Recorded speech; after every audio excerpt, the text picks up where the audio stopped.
how do we make unicorns and dragons and do germline editing the right way? It's never going to be safe and efficient if you don't work on it. Do you have enough money and run rate where you can get to the point where you want to? We don't imagine it to be more than the cost of IVF, $20,000. It could be even less than that. I feel we're covering so much. It's much. It's a good variety of subjects. This is a conversation with Cathy Tie, an entrepreneur and gene editing pioneer who founded her first biotech company as a teenager and then went on to build Locke Bio, a platform powering direct-to-consumer prescription health brands. We talk about what it takes to build in regulated industries, how DTC healthcare is changing access to medicine, and why the future of germline editing demands both scientific ambition and ethical clarity. This is a Acc Podcast. Please enjoy.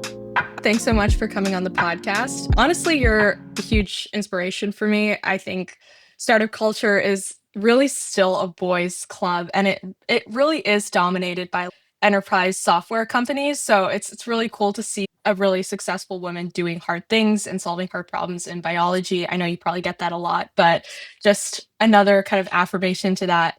But yeah, I mean, your first company was Ranomics, right? And you started that company as a freshman in college, which is insanely impressive. And Ranomics was a genomic services company, right? You guys built mutational libraries for specific genes that were thought to be involved in disease. So BRCA, for example. And I assume you would then perform functional tests on those libraries and then use that data to inform pharmaceutical companies or like physicians about the variants that they present to you. I'm just super curious, what did your early days look starting that company? I mean, who are some of your first clients? Did you go to VCs and did you pitch solo or did you pitch with your co-founder, Leo? Just tell me how that looked because you were very, very young at that time. Yeah, well, first of all, thank you. That's really sweet. My first company was a while ago now, but yeah, I was a freshman in college. I was at University of Toronto. I really liked research, and my motivation at the time was really just to bring the research out to positively affect and impact as many patients as possible. And I felt doing studies and then publishing in the lab maybe wasn't the most effective case, especially when there's genetic testing already out there, and I can help use the data to help patients and doctors right away in that field. And so I started that company, when I was 18, and we were doing a lot of functional assays for, all mutations, rare and common, and disease genes, BRCA1, BRCA2, P53. And some of the data was used to inform clinicians on what VUSs meant. VUSs are variants of unknown significance, meaning that you don't see it very often in the population, so you don't really know what the effect is, whether it's pathogenic, benign, or or it's something that needs to be studied more. So we supplied a lot of those data sets to clinicians and labs. I think Veritas Genetics out of Harvard/Boston was one of our first customers. We also had Beijing Genomics Institute and a number of other genetic testing companies. And later on, it became more of just a mutational library service. So we did mutagenesis for different types of companies in the antibody engineering space, enzyme, protein engineering across pharma, synthetic biology, etc. So that was my first company. Yeah, I mean, from a business model perspective, I feel like it's quite clever because big pharma might not necessarily have the time or resources to create those large databases. And so you were doing something that is difficult to do in-house, I would assume. And I think there's an interesting licensing play there. But yeah, I mean, I'm actually really curious on the technical side about the actual assays. I know it's been some time, but I've heard one of the biggest criticisms of multiplex mutagenesis screens is that the phenotypic impact of a particular mutation is very context dependent, right? So something that might appear deleterious in hex cells may be completely benign in breast tissue. I'm curious, with whatever you can share, what kind of readouts did you generally rely on for pathogenicity? And, when you were coming up with the ideas of how the workflow of this platform should work, did you rely heavily on, grad students, scientists, or how much of it was you sitting and reading a bunch of papers, which I'm sure you did, and then how much of it was getting perspective and opinions from scientists and grad students? Okay, let me start with the first question, which is how much would you weigh functional assay data in the context of clinicians and making decisions about a variant's pathogenicity? I think at the time, So at the time, we were using a lot of human cell line models and yeast models. And at the time, there were organizations, there were two main ones in the genomic space that helped determine and create rubrics for weighing different types of evidence. Of course, population data is the most valuable in terms of how to determine a variant's pathogenicity, but at the time there were also layers of additional data that you can consider, such as functional data as well as data produced from AI and ML algorithms, because I think at the time there were a couple of companies already coming out with machine learning ideas for understanding of variant's pathogenicity. Although I just want to mention that they are not valued as much as real human biological data, which is still kind of the norm of today, despite advances in AI from a clinician's perspective, and especially making a decision that's going to affect a real patient, you still don't typically want to use AI generated data. So at the time, we were kind of somewhere in between. It wasn't well, functional data because you're not looking at it in a real patient. It's still not as valuable as population data, which is when you're observing the variants happening naturally in populations and people, but it certainly weighed a lot more than AI machine learning data. So there was a rubric that was created for clinicians to follow in order to understand, it's adding scores up between each field. You want to have some population data with some functional data, and there's a lot more depth to it. But there were some organizations that were involved in that, and so we were part of those organizations to help them to help provide data to help inform them on how the rubric should look. And maybe the second question, were you heavily relying on other people's input, and I guess to what extent? I think at the time genetic testing was really early, and I feel with new fields, the amount of people that are really experts in that field are pretty limited. So, I think I was at the forefront of something, and I was doing a lot of the researching and talking to, these organizations myself, talking to clinicians, talking to companies, really at the forefront and bleeding edge of how genomic data is being used for determining disease risk. So I would say that I was at the forefront of a lot of those conversations from the business and semi-regulatory level. And of course, I had an amazing team of scientists who were, really deep in the science and the wet lab work, as well as the bioinformatics work from producing the data sets. So it was sort of a team effort, but, I did read some papers and did some work myself. Yeah, totally. I mean, I'm just asking because I'm a college student right now. I'm 20 years old, and I myself have been trying to tinker with what is going to be the next big problem in biology, what company idea could be super cool. And for me, even having done research for so long, I did research in high school for context. I'm finding it very, very difficult to come up with something that is novel, will be impactful, and can be a large public company that will genuinely impact a lot of patients. And so I'm just super astounded by the fact that as a freshman in college, you were able to have the foresight to come up with an idea that hits all of those benchmarks. And the company is still running, right? It's still operational. Yeah, it's still operational. We focus more on kind of the mutagenesis service side of the company, so being a little bit more agnostic to the field that we service, and then providing the mutation libraries where we see an opportunity. But yeah, I mean, it's definitely not easy. If you compare it to consumer enterprise software, there's not just Yeah. only a market risk, but also a deep technical risk, which is kind of non-existent in software, especially nowadays with AI.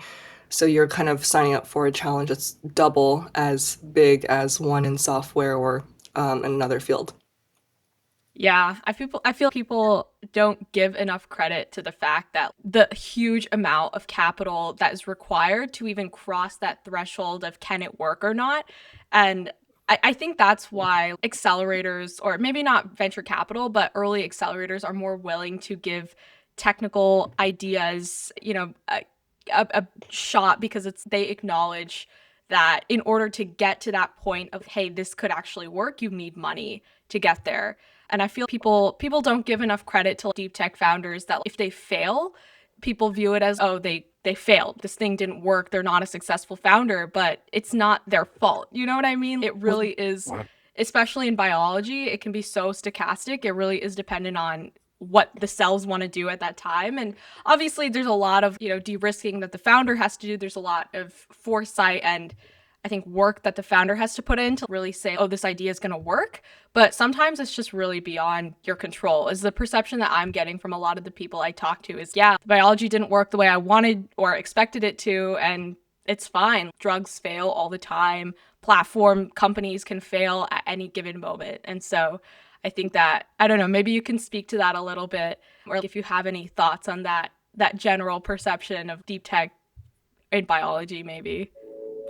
I think deep tech is just harder from so many levels. I mean, if you think about the natural risk profile, biotech companies have inherent technical risk, and then software companies have more of some market risk, right? You can create the software, you know the code is going to turn out a certain way, but what you don't know is if it's going to sell. So the key is really distribution. You go to the market, you see if there's product market fit.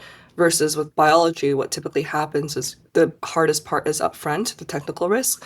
As you said, you don't know if the cells are going to react a certain way. You don't know what drug is going to work. And after that, though, if it does work, then what you do have is something that is de-risked technically and doesn't have as much market risk compared to software companies, which means that, if you create a cancer drug, you know that there is a market of people with cancer. So therefore, you have a natural distribution channel to that market.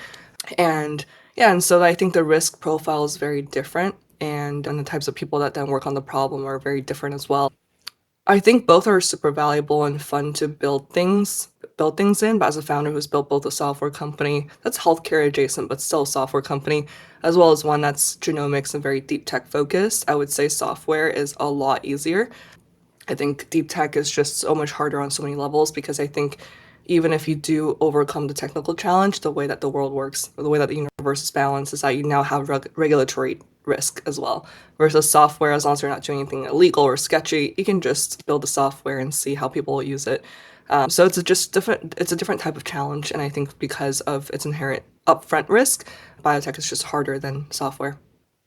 Yeah, totally. And the regulatory too is a great point. There's different layers. You have to make it work. You have to make sure it can pass through the regulatory channel. And then I would argue there's probably less of a market risk for biotech companies. If you create a drug for cancer, it's people are going to want it. But also the challenge of scaling those therapies or scaling that technology to a point where people might actually be interested in it. Obviously, gene therapies are right now very expensive, but do you have enough money and run rate to scale to that point to where you can get to the point where you want to, right? That is also a challenge of I need to be very capital efficient and make sure that I can even get to that break point when you're running clinical trials. So yeah, there's a lot to unpack there. I mean, you also mentioned you have started two very different companies, right? One is you would classify as a biotech, and then one is more software adjacent, and that software adjacent company is called Locke Bio, right? And you started that company, I think, really at a time where DTC Health was beginning to flourish. I mean, HIMSS was created in 2017, I think, and then telehealth was really growing at that time and then really exploded during the pandemic. And so with Locke Bio, you've called it the Shopify for pharma, this sort of end-to-end infrastructure layer that lets anyone launch a compliant telehealth or a prescription-based business. I'm super curious, how many businesses can really be created that way through that platform? Like HIMSS is dominating weight loss right now. We have Ro. Obviously, there's tons of other diseases where you could create a similar type of business model for, a HIMSS for GERD or something that HIMSS or Ro hasn't begun to tackle yet. But I'm curious about what are the other types of businesses that you envision can be created on this platform. Yeah. It's a good question. I would say there's actually a lot that people don't know or think about, but like, Americans have a lot of America has a big market for medications, and so what that means is you see not just the new brands Hims and Ro, but also there's historical brands focused on healthcare that have seen this opportunity and have expanded their brands to encapsulate telemedicine and medication delivery. On top of that, I think pharmaceutical businesses themselves, the manufacturers, even to a certain extent the distributors, wholesalers, and everything within that kind of supply chain, generic manufacturers as well, they all have seen this change in consumer behavior. And when we say Shopify, it's really just the enabler to get to the consumer, and those companies because they're already in the supply chain, they have a huge advantage if they were to follow the same model, such as Hims and Roman, because they're the ones manufacturing the medications. I don't think it'll work for every single medication because not everything can be prescribed digitally. However, there is a massive subset of medications with huge market caps that both contain a lot of consumer interest as well as pharma manufacturers that are very open-minded and are able to work with this new model of consumer healthcare and medication delivery. And at the end of the day, I do think it's a win-win situation because as a manufacturer, you save so much margin by not going through your typical supply chain partner. I'm going to name a couple people who are going to get mad at me: McKesson, CVS, Walgreens, and all the PBMs in the middle for certain things are out of pocket. And then for the consumer, you're able to save so much money because you're kind of buying directly from the source, which who can pass down discounts because they're the manufacturer and they're having 80-90% discounts because that's what the price would have went to. That's where the price would have went to in terms of margins going to the supply chain partners in the middle, kind of the middlemen. So it does offer a brand new model for companies to use a shortcut and faster way to get the medication to the patients and cost savings on both sides. So there's a subset of drugs that model does work for. Obviously, not all of it. Some medications are simply not, they require a lot of, upfront lab testing that have to be done in person in order for the medication to be prescribed or something that needs to be administered by a doctor or with a doctor's supervision. So it doesn't work for every single drug, including those that may be, in certain insurance plans, and the PBMs have control over the distribution channel for those medications. But for a big subset of drugs, this model is actually quite valuable for patients and manufacturers alike. And on top of that, there's just so many brands out there that have the attention, whether they're in healthcare or not. They have kind of the eyeballs and demand from patients to sell some type of product. And we've seen just those brands being super successful as well. There's so many brands that people have never heard of that do 100 million a year in volume and sales volume of medications for these simple medications that you can prescribe for online. And I feel those are the ones that we know. There's probably a lot that I don't know as well. Yeah, I mean, everyone says, right, D2C is cheaper, and this is definitely true. I'm curious, though, if that is the case, why haven't we seen these big companies, these big pharma companies going through those channels? Yeah, I mean, Novo partnered with Hims, right? And so why haven't they created their own telehealth brand? I think many have. If you look at Lilly Direct, that's another example of Eli Lilly being the weight loss space and doing telemedicine themselves. I think that trend is going to continue to grow, but as you can imagine, there's a lot of politics in this space, and pharma manufacturers move very slow. This is a trend that only began a few years ago in terms of public recognition. Hims going public about 3.5, 4 years ago. And pharma manufacturers have deep ties to both PBMs, distributors, wholesalers. Mm. So by going direct to consumer, you're going to piss off quite a few people in the middle of the supply chain. So, the benefit has to outweigh the risks. So if most of your portfolio of medications are in spaces that are not able to be sold direct to consumer, then the benefits do not outweigh the risks. So it really Yeah. depends on who you are as a manufacturer. Obviously, for Novo Nordisk and Eli Lilly, weight loss is a massive area. You've seen that play out the last 5 years or so. And so for them, they've probably done some SWOT analysis to say, yeah, that definitely makes sense for us to go direct to consumer. That may be the case for more manufacturers as well that are probably either planning it or kind of are in execution mode, but also doesn't apply for a lot of manufacturers. So we're going to see that all play out over the next few years, I believe. Yeah, that's fair. I think I totally am on board with the idea of D2C health. I think that medications should be cheaper for consumers. And I think that consumers should have the power to mix and match their medication, obviously with physician approval and physician guidance. But I think that the messaging here is really excellent. My question is, do you think that if you don't have an existing brand in healthcare, Hims, for instance, came with when they started in 2017, they had no brand. Obviously, they've grown to a multi-million-dollar company. But do you think without an existing brand, is it actually going to be cheaper? Because the customer acquisition costs and the marketing costs associated with getting patients to buy their medications directly through that service, do you think that that is going to outweigh the cost effectiveness, so to speak, of D2C health? And was gonna ask something else, but now I'm completely blanking on that. But yeah, what are your thoughts on that? I don't generalize brands because there's so many nuances to how companies run and how they do their acquisition and who runs it and where their ad channels are. So it's really hard to generalize an entire field and say Yeah, that that's this won't fair. go down. It really depends. I mean, if you're a brand new company, you just started today and you have no idea or previous contacts in the advertising space and you're just buying Google ads, and yeah, I would say that's probably very difficult in at least the areas that are extremely saturated, the Hims, Roman type areas, weight loss, men's health, skincare, etc. Of course, there's opportunities in less saturated medication areas, but for those, I would say the unit economics are probably very difficult to get right at this point in time. But I mean, I think what we've seen is there's so many other types of companies that have either already an audience that are buying other products from them or other subscriptions, and there's kind of adding other types of products that to an existing audience at almost no acquisition cost. That's what we've seen be really successful, as well as pharma manufacturers, medical device manufacturers being in the space because they have so much incentive in terms of margin to play around with and passing on cost savings to the patient.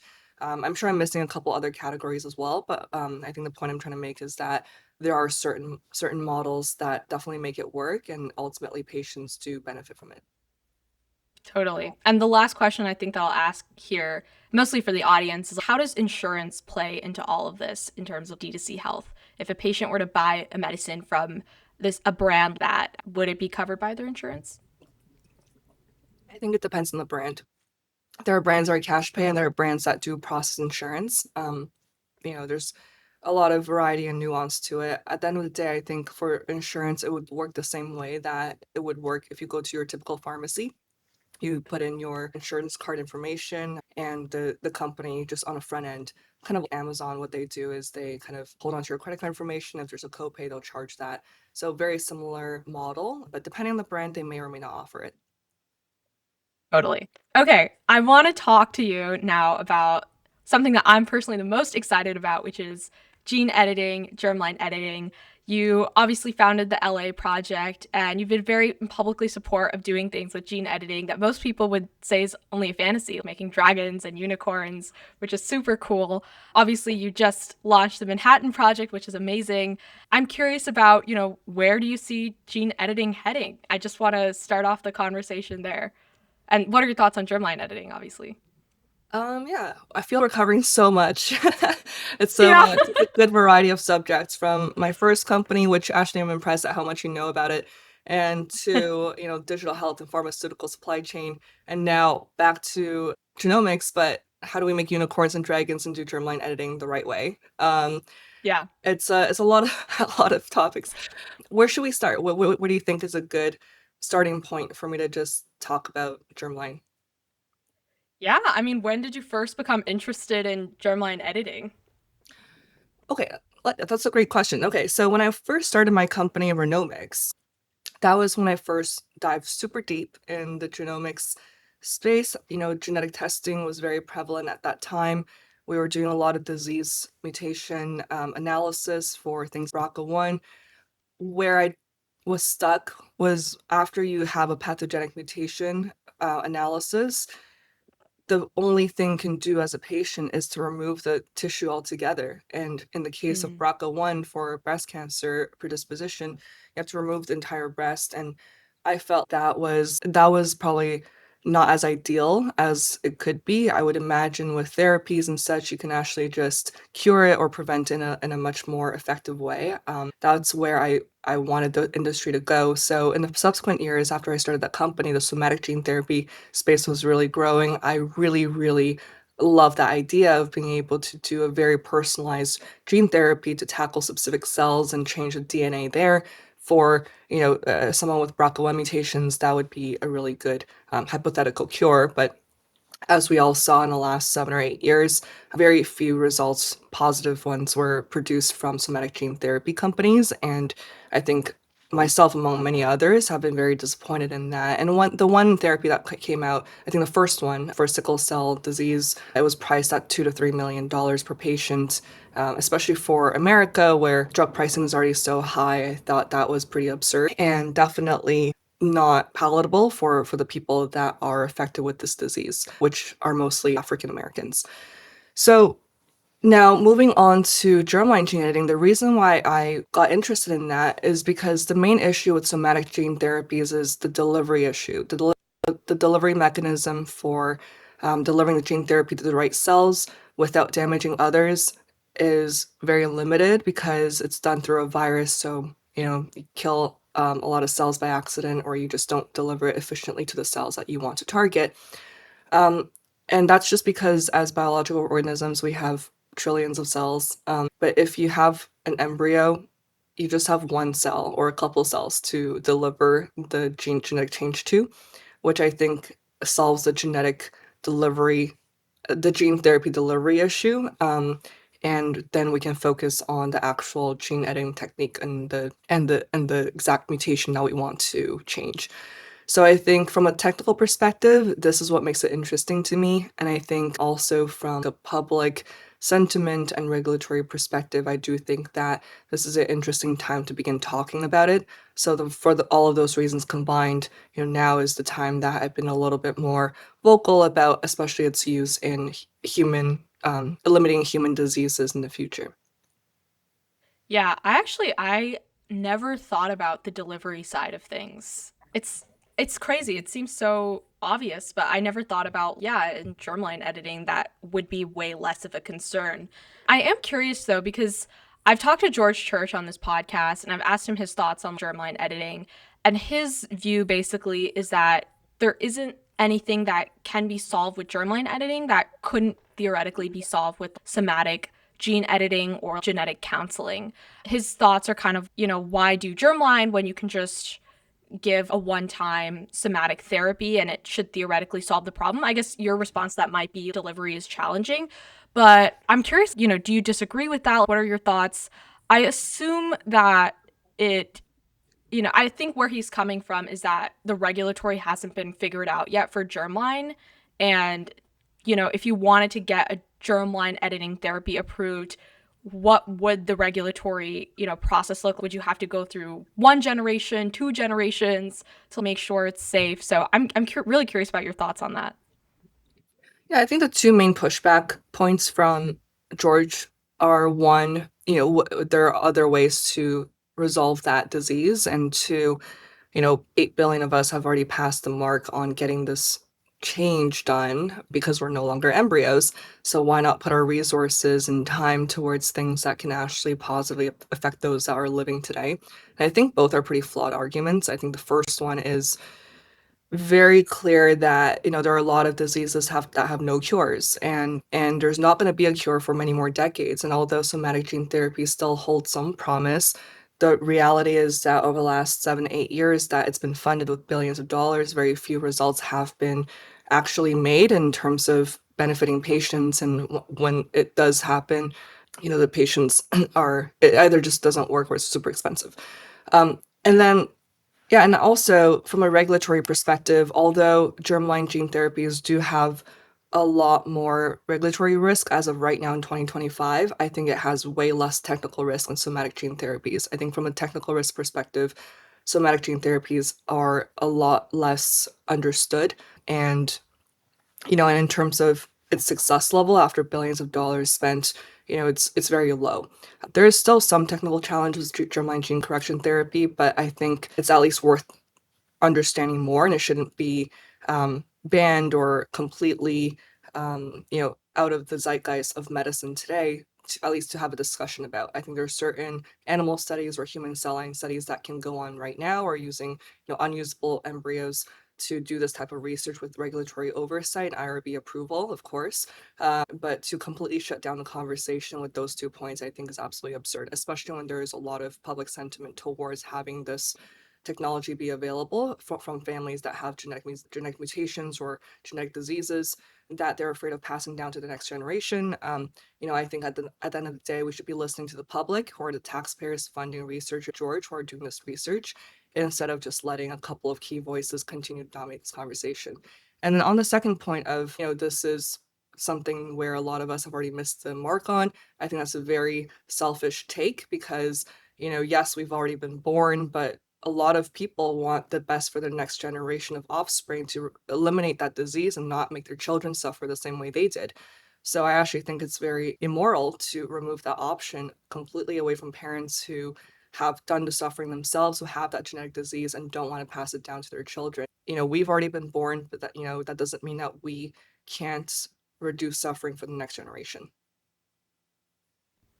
Yeah, I agree. I think for me, the ethical argument, so to speak, that pushes back against germline editing, I'm not personally in belief that that should be a deterrent for, I guess, at least funding research towards germline editing. I mean, one argument has been that, it's not, we shouldn't be putting our time, talent, and treasure into germline editing because it's, what is the point of putting so much resources into that if the only benefit, quote unquote, is for two parents to have a healthy, genetically related child to them. The argument has been that there are many ways to have a child. You don't have to do that through the natural processes. So I honestly, I kind of disagree with that. I feel if there is things that can be done technically should be done. And even if it's not at the price point that we want yet, that shouldn't be a deterrent for the research to continue in that path. Yeah, I mean, we've been talking about sort of germline editing and ethical safety issues. I guess the one precedent maybe that we have for this has actually been done has been He Jiankui, who, he obviously edited the twin babies Lulu and Nana, the first germline edited babies. First of all, I would argue that despite that being the case where the embryos were first implanted, it was not the first case that human embryos were genetically corrected from a mutant. There was a mutant allele in the one that was corrected in 2017, published by Shriya Metalopov and Jun Wu, among others. But it was just certainly not implanted because that didn't follow the rules of the IRB and such. But that was actually the first case of a human embryo being genetically corrected from having a disease gene. Yeah, I guess maybe we can go back to sort of the general argument of the bioethicists on germline editing, right? Because that has been the biggest, honestly, maybe you disagree, but I feel like that has been the biggest pushback on funding science towards germline editing. People are saying like germline editing promotes eugenics and wealth discrimination and things like that. It will never be safe to use. What are your thoughts on the bioethicist argument that germline editing should not be funded? I think we covered two main points already, and there's a few more. I think what you just said about, it's not safe, it shouldn't be funded. I believe that it's a paradox. It's never going to be safe and efficient if you don't work on it. It's just never, if you don't touch it, if you ban every conversation or every research attempt at trying to work on this problem, then you're never going to develop a safe and efficient way of using it. I think there's a world where we can combine both sides, one that is more conservative and cautious, especially on the morals of touching, human embryos, and one where we want progress, especially for diseases that are incurable, and we want to give parents the option to remove the idea that, you must discard an embryo if it has a genetic mutation. I think there's somewhere in the middle where you can, you know, continue with research, but in an open, transparent, and ethical way, and getting IRB and ethics approval every step of the way, being transparent with regulators and the data that you find, starting with lower level organisms or human cell lines that are approved by IRBs and going upwards from there once it's proven to be safe and efficient from, mice and monkey embryos, and then, human cell lines, and later on using, real human embryos that are, discarded or non-usable from clinics. So there is a way forward where I think there is both ethics involved and also a push to progress this science and this research for the benefit of patients. And that's the conversation I'm hoping to have with different stakeholders, whether it be bioethicists, scientists, regulators, the public, etc. Where do you personally draw the line between therapy and enhancement? I think for disease elimination, that is therapy. I think for enhancement, it's really anything elective, things, appearance type things, or, just elective traits. Is there a reason in your mind that we shouldn't be going after enhancement as well? I think this problem is so big on so many levels. It's just become not even science anymore. It's become a politics problem. I think the most responsible way forward and the one that's most palatable and most ethical is to eliminate disease, and we want to do things the ethical way. Yeah. Which is why for this company that I started, Manhattan Project, we only want to focus on eliminating genetic disease, um, and we're not interested in enhancements. Totally. You cited before that, one of the big problems with gene therapies is that they're really expensive. How would germline therapy solve for that expense problem? In my mind, would actually seem I think it would be more expensive in my mind just because of the number of patients that you would be giving it to. But yeah, maybe walk me through that. Well, one somatic gene therapy castravi, it's $2 to $3 million per patient per Right. dose. For germline gene therapies, we don't imagine it to be more than kind of the cost of IVF, which right now sits at about $20,000. It could be even less than that. I don't know right now because we haven't seen a successful germline gene correction therapy in the market. But when you're correcting a mutation at that level, it's one simple injection for one or just a handful of cells versus correcting very specific cells in a completely formed human, which is what you're doing with somatic gene therapy. So Hmm. because of the technical challenge that is much lower in germline gene correction therapy, it is therefore going to be much more cost effective. Yeah, actually, on that point, do you think that if germline editing were to be, proven safe and 50 years from now it's become ubiquitous, do you think the IVF market will really explode? Because right now it's relatively small, right? And it's mostly confined to parents who genuinely cannot have children otherwise. It's really hard to predict because we don't know how regulatory acceptance will look for this technology. And I also imagine it'll vary country to country, depending on the country's policies for IVF and religious purposes or religious intent, and the number of genetic diseases that each country may have that could vary, and the severity of those diseases. I think those are some factors that we would have to think about in terms of how pricing or availability of IVF and access to IVF would look country to country. And they also have Yeah, their own totally. independent national healthcare systems. So they way the way they cover IVF, or if they don't, that also determines how accessible this technology is to parents who are wanting to have a disease-free child. So there's a lot of things that play into how accessible this technology will be. Yeah, that makes sense. Yeah, I mean, we have a few minutes left here. What's next for you? You're in New York. You're starting the Manhattan Project. Talk to me a little bit more about that. What are you most excited for in these next few months here? Well, I'm really excited to be working on the Manhattan Project. It's sort of a long time coming in terms of my passions for genomics. Kind of all comes full circle to when I was first interested in genomics and the power of it. Yeah. And now I'm not on just the diagnostic side, but rather trying to create therapies, trying to create, the first company to really make gene editing work at scale, if you think about it, because there are a lot of companies with that mission, but very few things have been done successfully in this space. So I'm really, really excited to give it a shot after everything I've learned over the last 10 years between my first genomics company, being a venture capitalist, and digital health, and so forth. So really excited to combine all my skills, my network to create this awesome, awesome project in Manhattan. And also really excited about all the people I'm working with. My co-founder, Ariona Hisoli, was from Colossal and at George Church's lab before that. So, and she's amazing. So just super excited to be working with an amazing team that we were able to put together and grow from here. That's so awesome. Where did you meet your team? Was it just, through networking events, or do you know them, many of them personally through all the different projects? I mean, you're right. It really is a culmination of everything you've done and kind of getting right to it. Germline editing is the zenith of probably your career. So yeah, how did you meet these people? And yeah, it's just so exciting. Yeah, I think a lot of people are just from, previous projects or the networks that I've been able to develop throughout, Silicon Valley, LA, the biotech spaces on the East Coast. Um, and I think when you're doing something as ambitious as a Manhattan project, also people just find you. People talk and people are Mm, excited about this, even if they can't express it publicly, because I think it's still one of those very, very, possibly controversial subjects if not talked about the right way. People have a lot of interest about this behind the scenes, and they definitely are able to find the people who are working on this and support them.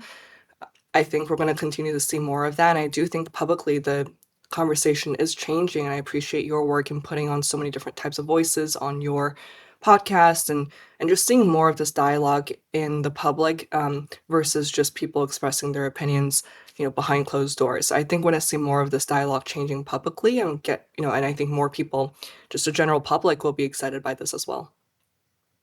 Totally. Is there anything that, you've learned from each of your different ventures and your experience that you're finding, oh, wow, all of these experiences have kind of set me up to now do this?